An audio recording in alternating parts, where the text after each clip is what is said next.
ನಮಸ್ಕಾರ, ನೆಕ್ಸ್ಟ್ ನ್ಯೂಸ್ಗೆ ಸ್ವಾಗತ. ನಾನು ಪ್ರೀತಿಕಾ ಬಂಗೇರ. ಕೇಂದ್ರದಲ್ಲಿ ಸಚಿವರನ್ನ ಕರ್ನಾಟಕ ಬಿಜೆಪಿ ರಾಜ್ಯಾಧ್ಯಕ್ಷರನ್ನಾಗಿ ಮಾಡಲಾಗುತ್ತಿದೆ ಎಂಬ ಸುದ್ದಿಗೆ ಯತ್ನಾಳ್ ಅವರು ಉತ್ತರಿಸಿದ್ದಾರೆ. ಪಕ್ಷದಲ್ಲಿ ಏನೇ ನಡೀತಿದೆ ಎಂಬುದು ನನಗೆ ಗೊತ್ತಿಲ್ಲ. ನಾನು ಪಕ್ಷದಿಂದ ಉಚ್ಚಾಟನೆಯಾದ ಬಳಿಕ ಯಾರ ಸಂಪರ್ಕದಲ್ಲೂ ಕೂಡ ಇಲ್ಲ ಎಂದು ಹೇಳಿದ್ರು. ವಿಜಯಪುರದಲ್ಲಿ ಮಾತನಾಡಿದಂತ ಅವರು, ಉಚ್ಚಾಟನೆಯಾದ ಬಳಿಕ ಯಾರ ಸಂಪರ್ಕದಲ್ಲೂ ಕೂಡ ಇಲ್ಲ. ರಾಜ್ಯದಲ್ಲಿ ಓಡಾಡ್ತಾ ಇದ್ದೇನೆ. ಹಳ್ಳಿಯಲ್ಲಿ ನನಗೆ ಉತ್ತಮ ಬೆಂಬಲ ಸಿಗ್ತಾ ಇದೆ. ನಿಮ್ಮ ನಿರ್ಣಯಕ್ಕೆ ಬದ್ಧ ಎಂದು ಜನರು ಹೇಳ್ತಾ ಇದ್ದಾರೆ. ಹಳ್ಳಿಗಳಲ್ಲಿ ನೂರಾರು ಜನ ಸೇರ್ತಾ ಇದ್ದಾರೆ. ಹಿಂದುತ್ವ ಉಳಿಯುವಂತ ನಿರ್ಣಯ ಮಾಡಬೇಕೆಂದು ಹೇಳ್ತಾ ಇದ್ದಾರೆ.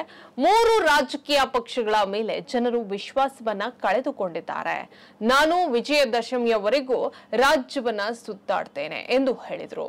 ಇನ್ನು ಹಾವೇರಿಯಲ್ಲಿ ಈಶ್ವರಪ್ಪ ಹಾಗೂ ನಾನು ಸಮಾವೇಶವನ್ನ ಮಾಡ್ತೇವೆ.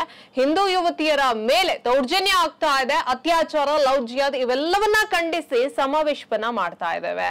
ಕಾಂಗ್ರೆಸ್ ಸರ್ಕಾರಕ್ಕೆ ಹಿಂದೂಗಳ ರಕ್ಷಣೆ ಮಾಡಲಾಗ್ತಾ ಇಲ್ಲ. ಸರ್ಕಾರ ಒಂದೊಂದು ಸಮುದಾಯಗಳನ್ನ ಟಾರ್ಗೆಟ್ ಮಾಡ್ತಾ ಇದೆ. ಸಿಇಟಿ ಪರೀಕ್ಷೆಯಲ್ಲಿ ಜನಿವಾರ ತೆಗೆಸಿದ್ರು. ಬಸವಾದಿ ಪ್ರಮುಖರೆಂದು ಹೇಳಿ ವಿಭೂತಿ ಹಾಗೂ ಲಿಂಗವನ್ನ ತೆಗೀರಿ ಅಂತಾರೆ ಅಂದ್ರೆ ವಾಗ್ದಾಳಿಯನ್ನ ಕೂಡ ನಡೆಸಿದ್ರು. ಹೆಚ್ಚಿನ ಅಪ್ಡೇಟ್ಗಾಗಿ ನೋಡ್ತಾ ಇರಿ ನೆಕ್ಸ್ಟ್ ನ್ಯೂಸ್ ಕನ್ನಡ. ವಂದನೆಗಳು.